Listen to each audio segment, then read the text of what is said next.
ओम शांति, ओम शांति, ओम शांति।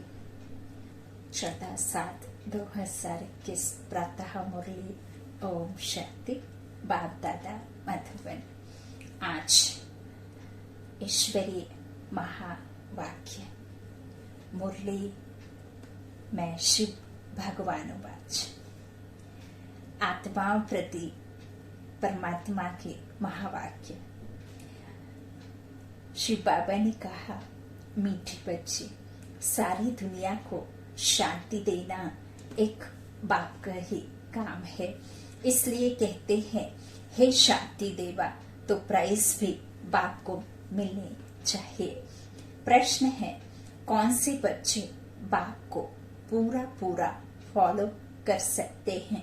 उत्तर में बाबा ने कहा, जो बाप के समान पावन बनते हैं वही पूरा पूरा फॉलो कर सकते हैं। दूसरा, जो पक्के आशिक बने वही मुझ माशूक को फॉलो कर सकें। ऐसे आशिकों को ही मैं साथ ले जाता हूँ। साथ ले जाएंगे ना, तो उनको ही साथ ले जाता हूँ। इसलिए शास्त्रों में दिखाते हैं गौ की पूंछ पकड़ने से पार हो जाएंगे। तो गौ की पूंछ फॉलो फादर करेंगे, आप समान बनेंगे, तभी तो फिर उनके साथ साथ जाएंगे, है ना। तो गौ का पूंछ पकड़ने से पार हो जाएंगे। अब यहाँ गौ की या पूंछ की तो कोई बात ही नहीं है। तो यहाँ तो जो उनको फॉलो करेगा वही जाएगा। आज का गीत है, तू प्यार का सागर है, तू प्यार का सागर है, तेरी एक बूंद की प्यासे हम, तेरी एक बूंद की प्यासे हम। गीत बहुत प्यारा है। यहाँ तो एक बूंद की बात नहीं, पूरा सागर ही हमारा है। ओम शांति। बाप दादा दोनों है ना। अब यह तो बच्चे जानते हैं कि आत्माओं का बाप शिव बाबा है। यह भी तुम जानते हो कि मैं पतित पावन हूँ। मैं निराकार हूँ, तुम भी निराकार हो, शांत स्वरूप हो। निराकार बाप भी शांत स्वरूप है, आत्मा भी शांत स्वरूप है। आत्मा का स्वधर्म है ही शांति, तुम्हारा निवास स्थान है शांति धाम। जब यज्ञ आदि रचते हैं तो कहते हैं शांति देवा, क्योंकि शांति का सागर तो वह परमात्मा है। सारी दुनिया को शांति देने वाला वह बाप है। ऐसे बहुत हैं जिसको शांति के पीछे प्राइज मिलती है। कभी किसको प्राइज मिलती है तो कहेंगे यह शांति स्थापन करने के निमित्त बने हुए हैं। बाबा कहते सारी दुनिया में नहीं तो अशांत में रहने वाले औरों को भी अशांत करेंगे। यह है ही रावण राज्य। तो रावण दुश्मन है ना, राम को दुश्मन नहीं कहेंगे, है ना। बाबा कहते हैं राम की कभी एफीसी नहीं चलाएंगे, क्योंकि राम तो कभी दुख देता ही नहीं है ना।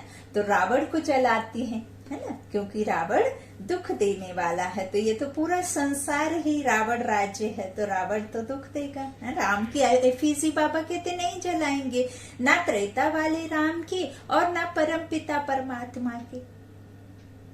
वो जब चंद्रवंशी राज्य घराने के जो राजा रानी राम सीता थे, बाबा कहते हैं ना ही उनकी एफीसी जलाएंगे और ना ही परम पिता परमात्मा की, क्योंकि परमात्मा तो दुख देता ही नहीं है। वो निराकार राम है ना। राम सीता राम को पुकारती है, और सीताएं कौन है? जो रावण की गिरफ्त में है, आत्माएं। तो अब रावण की गिरफ्त से छूटना है तो एक सीता की बात नहीं है। सीताएं हैं जो उस निराकार राम को इस रावण की दुनिया से छूटना चाहती हैं। तो इस तरह से बाबा कहते हैं अशोक वाटिका में जाना होता ना, अभी तो शोक में है ना, तो हर एक आत्मा उस राम को पुकारती है, इसीलिए उनको उसकी एफिजी नहीं जलाते हैं। बाबा कहते हैं राम राज्य तो सब चाहते हैं, परंतु राम राज्य किसको कहा जाता है यह भी कोई नहीं जानते, सिर्फ कहते हैं।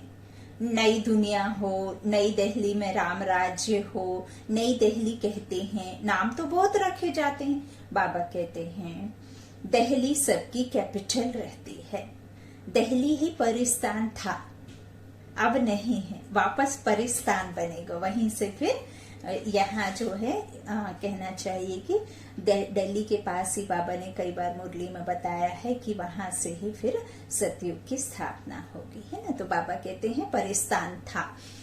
राधे कृष्ण को भी वहां ही दिखाते हैं, यह दोनों ही मुख्य प्रिंस और प्रिंसेस हैं। सिर्फ दोनों नहीं है, जरूर और भी होंगे, ऐसा तो नहीं सिर्फ प्रिंस प्रिंसेस से ही पूरा राजघराना चल जाएगा, है ना, पूरा चल जाएगा, तो और भी जरूर होंगे। 8 राजाई तो गाई जाती हैं, बाबा कहते हैं 8 राजाई गाई जाती हैं सतयुग की। हाँ, तो बाबा कहते हैं बुद्धि से काम लेना है, सतयुग में जरूर राजाई और भी होंगी, ऐसा तो नहीं है ना कि एक ही राजाई होगी। बाबा कहते हैं अलग अलग राज्य में अलग अलग राजाई करेंगे ना, तो बाबा कहते हैं फिर इस तरह से जरूर और भी होंगी। यहाँ भी देखो कितनी राजाई है, वृद्धि होते होते ढेर हो जाते हैं, फलाने फलाने गांव का महाराजा, छोटे छोटे गांव भी बहुत हैं, है ना। तो बाबा कहते हैं सतयुग में इतने थोड़े ही थे, वहां तो लक्ष्मी नारायण का ही नाम पाला है। 2500 वर्ष उन्हों का राज्य चला है, मनुष्य कहते हैं लाखों वर्ष हुए, ऐसा कह देते हैं। तो बाबा कहते हैं कि वहां 8 राजाई गाई जाती हैं, बुद्धि से काम लेना है, सतयुग में जरूर राजाई और भी होगी। बाबा कहते यहाँ देखो कितनी राजाई है, वृद्धि होते होते बाबा कहते ढेर हो जाते हैं, फलाने फलाने गांव का महाराजा, छोटे छोटे गांव भी बहुत है ना। बाबा कहते हैं लेकिन सतयुग में इतने थोड़े ही थे, वहां तो लक्ष्मी नारायण का ही नाम वाला है। 2500 वर्ष उन्हों का राज्य चला है, मनुष्य कहते हैं लाखों वर्ष हुए। बाबा कहते हैं लाखों वर्ष यदि होते तो विचार की बात है, यह है आत्माओं के लिए भोजन। बाप यह रूहानी भोजन देते हैं, जो बाबा हमें ज्ञान सुनाते हैं, और जो आत्मा हमारी जो सोचरे से अंधियारे में आ गई है, तो बाबा उस अंधियारी में सोई हुई, जो गहरी नींद में सोई हुई आत्मा को सोझरे के रास्ता दिखाते ना, तो सोझरे में ले जाते हैं, तो आत्मा की जो ज्ञान घृत डाल करके ज्योत जगाते हैं। तो बाबा कहते हैं यह जो भोजन है ना, यह तुम्हारी आत्मा के लिए भोजन है।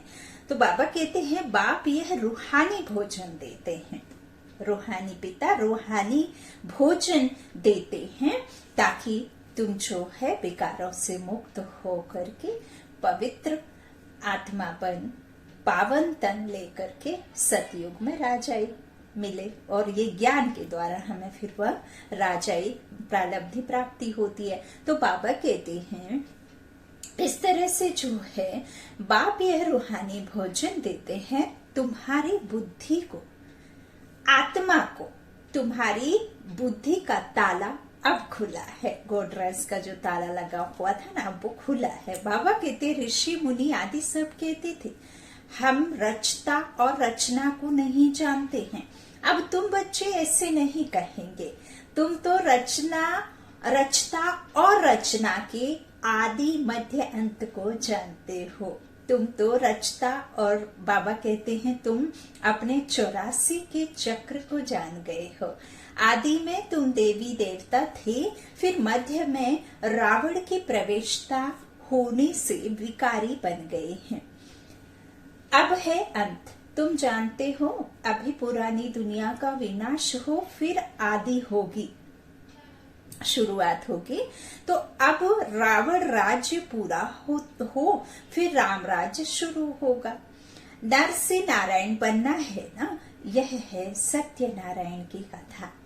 बाबा कहते तुम जानते हो सर्वशास्त्रमय शिरोमणि श्रीमद् गीता है, तो श्रीमत मिलती है श्रेष्ठ बनने के लिए। बाबा कहते हैं श्री कहते हैं श्रेष्ठ को, श्री कहते हैं श्रेष्ठ को। तो बच्चे जानते हैं एक गीता शास्त्र है जिसे देवी देवता धर्म का शास्त्र कहा जाता है, जिससे देवता धर्म की स्थापना होती है। और निराकार परमात्मा जो इस गीता ज्ञान का दाता है, गीता ज्ञान दाता शिव है ना, तो वो शिव आकर ये श्रेष्ठ मत देते हैं। किसे देते हैं? आत्माओं को। और फिर आत्माएं दैवी गुण धारण करती हैं और फिर वह जो ये शास्त्र है देवी देवता की स्थापना कराता है ना। तो ये कहना चाहिए गीता शास्त्र है ना। तो ये स्वयं ज्ञान सागर आकर के हम आत्माओं को देते हैं। बाबा कहते हैं फिर जिससे देवी देवता धर्म की स्थापना होती है वह भी संगम पर। बाबा कहते हैं सतयुग में तो कोई पति तो होते नहीं जो पावन बनाए, तो वहां तो जाने की दरकार ही नहीं। बाबा का उधर ड्रामा ही नहीं है, क्योंकि वहां तो पावन दुनिया में आके पावन कैसे करें उसे, है ना। तो जहां जरूरत होगी, जहां पतित होंगे वहीं तो पतित पावन आकर के पावन दुनिया का मालिक बनाता है। तो बाबा कहते हैं इस तरह से वहां तो पतित होते नहीं है, जो वहां आए तो पावन बनाए। अब तुमको बाप समझाते हैं, गीता को पतित पावनी कह नहीं सकते, गीता द्वारा पावन नहीं बन सकते हैं, गीता के भगवान को पतित पावन कहते हैं। यह अच्छी रीति याद करो। बाबा कहते गीता है आदि सनातन देवी देवता धर्म का शास्त्र। गीता के समय ही महाभारत लड़ाई भी लगी थी, जिससे अनेक धर्म विनाश हुए और एक धर्म की स्थापना हुई। अनेकता से एकता, तो एक धर्म एक कर्म है ना। तो इस तरह बाबा कहते हैं फिर एक धर्म एक कर्म होगा तो द्वैत नहीं होगा, है ना, अद्वैत हो जाते हैं। तो इस तरह से बाबा कहते हैं कि फिर यहाँ जो है गीता के लिए कहते हैं देवी देवता धर्म का शास्त्र। ब्राह्मणों का शास्त्र नहीं कहते हैं, ब्राह्मणों का नाम गीता में है नहीं। बाबा कहते परम पिता परमात्मा ही आकर ब्रह्मा द्वारा इन सभी वेदों शास्त्रों आदि का सार बताते हैं। दिखाया है ना, ब्रह्मा के हाथ में वेद शास्त्र दिखाते हैं और 3 सिर दिखाए हैं, लेकिन है ना। तो बाबा कहते हैं कि और बूढ़ा भी दिखाया है, दाढ़ी दिखा दी है। लौकिक शास्त्रों में ब्रह्मा को दाढ़ी दिखा दी है। तो फिर इनके द्वारा कौन सुनाता है? स्वयं परमात्मा, ज्ञान का सागर, ज्ञानदाता ब्रह्मा के जो है ब्रह्मा में आकर के यह ज्ञान देते हैं। तो वेद शास्त्रों का सबका सार बताते हैं इनके मुख द्वारा, है ना। बाबा कहते अब तुम समझते हो, सतयुग में तो ब्राह्मण होते नहीं, वहां तो ब्राह्मण नहीं होते। बाबा कहते वहां तो है लक्ष्मी नारायण, देवताएं ब्रह्मा के बाद हैं विष्णु। बाबा कहते हैं चित्रों में भी दिखाया है ब्रह्मा द्वारा स्थापना विष्णुपुरी की। तो ब्रह्मा और विष्णु इकट्ठे तो नहीं होंगे। हाँ, ब्रह्मा विष्णु महेश इकट्ठे दिखा दिया कि नहीं। तो बाबा कहते वो दोनों इकट्ठे हो ही नहीं सकते। ब्रह्मा द्वारा यदि स्थापना होनी है तो ब्रह्मा यहाँ ही होगा ना, तब तो फिर विष्णुपुरी का जो है विष्णुपुरी की स्थापना ब्रह्मा के द्वारा कराएंगे। तो दोनों इकट्ठे कैसे हो सकते? बाबा कहते हैं ये सब जो है ब्रह्मा और विष्णु इकट्ठे तो नहीं होंगे, ब्रह्मा द्वारा देवी देवता धर्म की स्थापना होगी। तो यह डिटेल में समझने की बातें हैं। बाबा कहते अभी तुम बच्चे शिव बाबा से स्वर्ग का वर्षा लेते हो, हकदार ठहरे ना। मुख्य धर्म शास्त्र हैं 4, श्रीमद् भगवत गीता है नंबर 1 शास्त्र, जिससे नंबर 1 धर्म की स्थापना होती है। फिर होते हैं इस्लामी बौद्धिक, एक गीता ही है जिससे श्रीमद् भगवत गीता लिखा हुआ है। बाबा कहते हैं इस तरह से और कोई शास्त्र में श्रीमत नहीं है। श्रीमत इस्लामी व श्रीमत बौद्ध शास्त्र नहीं गाया जाता, श्रीमत भगवत गीता है ही एक। तो उससे कौन सा धर्म स्थापन किया? आदि सनातन देवी देवता धर्म। बाबा कहते हैं इस तरह से आदि सनातन देवी देवता धर्म की स्थापना हुई और स्थापना होती है अंत में, है ना। बाबा कहते हैं यह समझने की बातें हैं, इन्हें कोई रट्टा मारने की या शास्त्र आदि उठा के पढ़ने की आवश्यकता नहीं, ये कोई मंत्र नहीं है, ये सब समझने की बातें हैं। अभी बाबा हमको टीचर के रूप में पढ़ाते हैं, तो यह बुद्धि में रहना चाहिए। बाबा हमारा बाप है और टीचर भी है। बाबा पढ़ाई से सर्व की सदगति करते हैं, तो सदगुरु भी ठहरा। बाबा कहते हैं बाप को सभी याद करते हैं। अब गीता में कृष्ण का नाम डाल दिया है, तो वह तो ज्ञान का सागर है नहीं। बाबा कहते हैं वो तो सतयुग में जो प्रिंस था, फिर वही कहना चाहिए लक्ष्मी नारायण बना। तो बाबा कहते हैं तो वो यहाँ आकर के कैसे द्वापर में उसे लाकर खड़ा कर दिया और फिर गीता का भगवान बना दिया उसे। तो बाबा कहते यही तो भूल है ना, कृष्ण तो गीता का भगवान है नहीं। बाबा कहते हैं कृष्ण का नाम डाल दिया है, वह तो ज्ञान का सागर है नहीं। उनको ज्ञान के सागर बाप ने ऐसा बनाया है ना। वो तो खुद उनके बच्चे हैं, तो बच्चे और पिता का फिलॉसफी जो बायोग्राफी एक साथ डालने से फिर मूझ गए। तो बाबा कहते हैं ऐसा बनाया है तो वह टीचर भी है ना। तो यहाँ तुम नई बातें सुनते हो, शास्त्र आदि तो बहुत पढ़ते सुनते आए, अब तुम बाप द्वारा डायरेक्ट सुनते हो। आगे सब शरीरधारी मनुष्यों द्वारा सुना था। बाबा कहते हैं अभी तुम समझते हो, हम आत्मा असल में अशरीरी थे।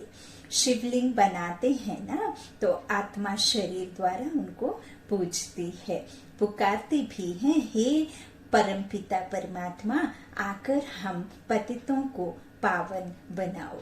लिंग की पूजा करते हैं, परंतु यह थोड़े ही समझते हैं कि यह पतित पावन बाप है जिसको हम पुकारते हैं।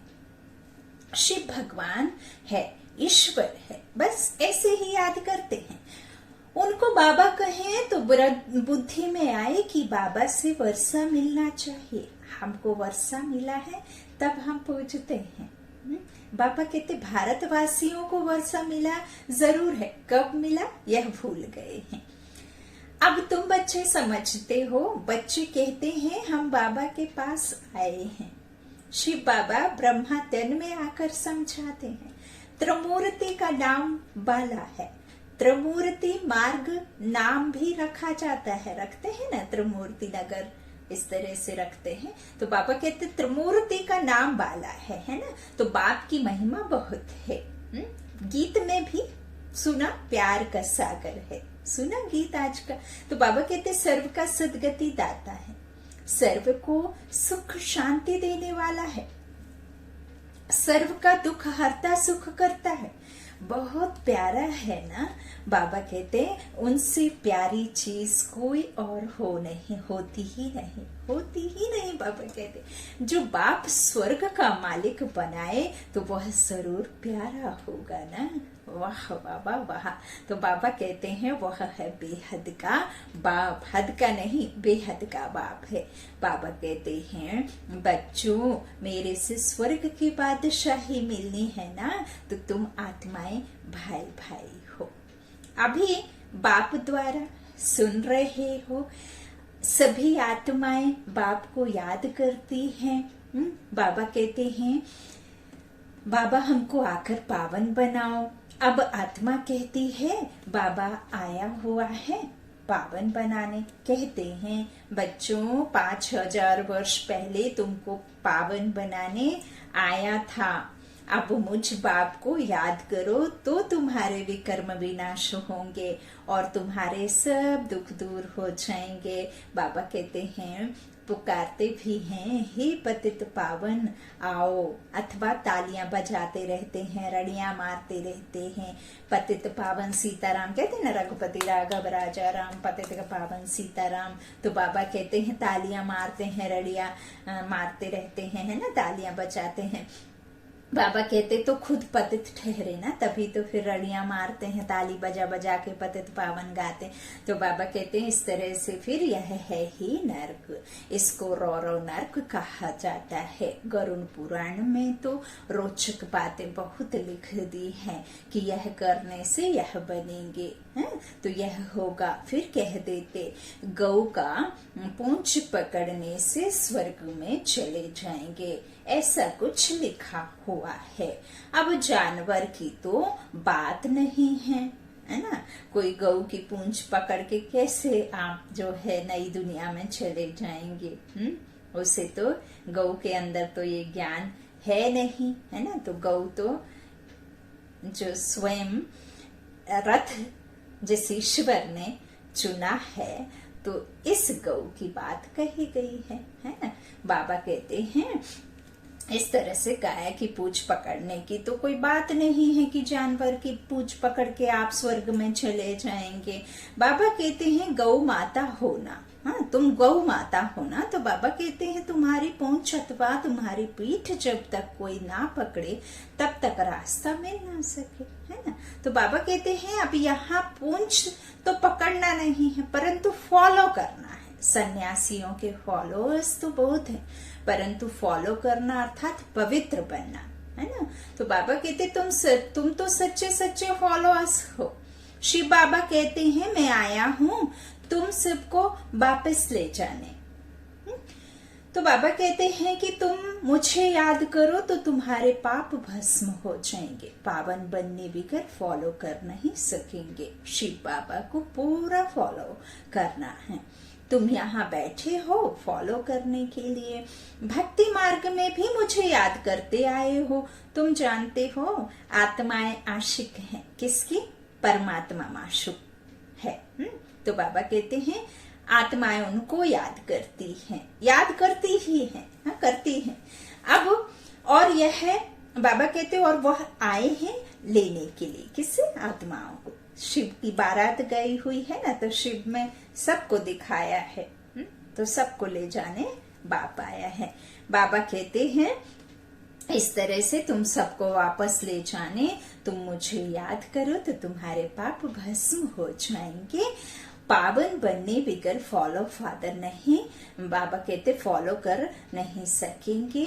शिव बाबा को पूरा फॉलो करना है। बाबा कहते हैं तुम यहाँ बैठे हो फॉलो करने के लिए, और बाबा कहते हैं भक्ति मार्ग में भी मुझे याद करते आए हो। भले हम भक्ति में इनडायरेक्टली उन्हें याद करते थे, है ना, किसी को आधार बना करके हम उन्हें याद करते थे, लेकिन भगवान तो जानता है ना कि बच्चे भक्ति काल में मुझे याद करते थे। भले हम संगम पर आकर के समझे कि हम किसे याद करते थे, है ना। तो बाबा कहते हैं कि तुम जो है भक्ति मार्ग से याद करते आए हो, तुम जानते हो आत्माएं आशिक हैं, परमात्मा माशूक है। आत्माएं उनको याद करती हैं और वह आए हैं। बाबा कहते हैं तो फिर इस तरह से मुझे फॉलो करो तो तुम्हारे को साथ ले जाऊंगा, है ना। कैसे फॉलो करो वह भी समझाते हैं। मैं हूँ पावन, तुम हो पतित, तो जरूर पावन बनना पड़े, जरूर फॉलो करना पड़े। विकारी तो फॉलो कर ना सके। बाबा कहते हैं फॉलो करने के लिए मेरे समान पवित्र बनो। क्या मैं पतितों को अपने साथ शांति धाम ले जाऊंगा? बाबा कहते इतने सब मनुष्य भक्ति तप दान पुण्य आदि करते हैं मुक्ति पाने के लिए, तो क्योंकि यहाँ दुख है और चाहते हैं हम अपने घर वापस जाएं। बाप कहते हैं पवित्र जरूर बनना पड़े, तो मैं पावन हूँ तब तो तुमको पावन बनाता हूँ। बाबा कहते हैं आऊंगा भी ब्रह्मा के तन में, और मैं रचता हूँ, मैं इस ब्रह्मा के तन में आता हूँ। बाबा कहते हैं दिखाते भी हैं ब्रह्मा द्वारा बाप देवी देवता धर्म की स्थापना करते हैं। तुम बीके हो, अब जानते हो शिव बाबा को फॉलो करना है। बाप कहते हैं मुझे याद करो तो मैं प्रतिज्ञा करता हूँ पावन दुनिया में ले चलूंगा। बाबा कहते और कोई उपाय है नहीं। कहते हैं पतित पावन, या तो दृष्टि ऊपर जाती है या तो पानी की तरफ देखते हैं। गंगा तो पतित पावनी है नहीं, बाबा कहते हैं यह तो सागर से निकली हुई नदियां हैं। तो अब पूंछ तो तुम्हारा पकड़ना चाहिए। बाबा कहते हैं तुमको पावन बनना है, मेरे को फॉलो करना है, तभी साथ चल सकेंगे। बाप कहते हैं तुम मेरे साथ रहने वाले थे, अब 84 का चक्र लगाए पतित बने हो, अब फिर मेरे को याद करो तो पावन बनेंगे। सन्यासी भी गृहस्थी को कहते हैं फॉलो करना है। सन्यासी भी गृहस्थी को कहते हैं ना फॉलो करते, कहते हैं करने के लिए फॉलो करना है तो घर बार छोड़ो। हाँ, बाबा कहते हैं, बाप कहते हैं मैं परम धाम में रहता हूँ, तुम भी चलेंगे या यहाँ ही विषय सागर में रहना अच्छा लगता है? तुम तो पुकारते आए हो, हे पतित पावन आओ। अब बाप आए हैं साथ ले जाते हैं, कल्प आकर तुमको साथ ले जाता हूँ। फिर सतयुग में तुम बहुत सुखी रहते हो। बाबा कहते यह लक्ष्मी नारायण स्वर्ग के मालिक थे ना, इन्हों को इतना सुख देने वाला कौन?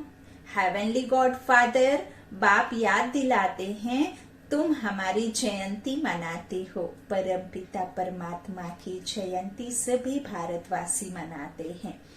हमारा यह बर्थ प्लेस है। क्रिश्चियन थोड़े ही मानेंगे, यह तो क्राइस्ट को मानेंगे। शिव जयंती भारतवासी मनाते हैं। यह सर्व के पतित पावन बाप का बर्थ प्लेस है। बाप सबको सुख देने वाला है, सबको लिबरेट करने वाला है। तो भारत कितना ऊंच है बाप जानते हैं। ड्रामा अनुसार जब हमारे बच्चे बहुत दुखी हो जाते हैं तब मैं आता हूँ सुख का वर्षा देने। बाप है ज्ञान का सागर, सुख का सागर, बच्चों को वर्षा दे रहे हैं। कहते हैं मुझे फॉलो करो। यह जानते हो हम आत्मा बिकारी हैं, इसलिए शरीर भी बिकारी ही है। सतयुग में आत्मा पवित्र है तो शरीर भी पवित्र मिलता है ना। योग बल से बच्चे पैदा होते हैं। तो अब बाप कहते हैं बच्चे पावन बनो, याद से ही तमो प्रधान से सतो प्रधान बनेंगे। अच्छा, बाप दादा का याद प्यार, मीठे मीठे सीखी लाधे बच्चों प्रति माता पिता बाप दादा का याद प्यार और गुड मॉर्निंग। रूहानी बाप की रूहानी बच्चों को नमस्ते। हम रूहानी बच्चों की रूहानी माता पिता बाप दादा को याद प्यार और गुड मॉर्निंग। शुक्रिया बाबा, मीठे बाबा, प्यारे बाबा। धारणा के लिए मुख्य सार बाबा ने पहला बच्चों से कहा, बाप से स्वर्ग का वर्षा लेने के लिए मैं आत्मा भाई भाई हूँ, यह पक्का करना है। बहुत प्यार से रहना है। जैसे बाप प्यारे ते प्यारा है, ऐसे प्यारा बनना है, बनाना है। दूसरा बाबा ने कहा बाप समान पावन बनकर बाप को पूरा फॉलो करना है। बाप के साथ वापस घर शांति धाम चलने के लिए पावन जरूर बनना है। आज का वरदान है, याद के आधार द्वारा माया की कीचड़ से परे रहने वाले सदा चीयरफुल भव। कोई कैसी भी बात सामने आए सिर्फ बाप के ऊपर छोड़ दो, तो जिगर से कहो बाबा, तो बात खत्म हो जाएगी। यह बाबा शब्द दिल से कहना ही जादू है। इतना जादू है शब्द में कि मिरेकल आपकी कहना चाहिए, आपकी दुनिया ही जादुई हो जाती है ना। इतना जादू है। तो माया पहले पहले बाप को ही भुलाती है, इसलिए सिर्फ इस बात पर अटेंशन दो तो कमल पुष्प के समान अपने को अनुभव करेंगे। याद के आधार पर माया के समस्याओं की कीचड़ से सदा परे रहेंगे। कभी किसी भी बात में हलचल में नहीं आएंगे। सदा एक ही मूड होगी चीयरफुल। आज का स्लोगन बाबा ने बच्चों को दिया, पवित्रता की धारणा व धर्म को जीवन में लाने वाले ही महान आत्मा है। पवित्रता की धारणा व धर्म को जीवन में लाने वाले ही महान आत्मा है। ओम शांति। शुक्रिया बाबा।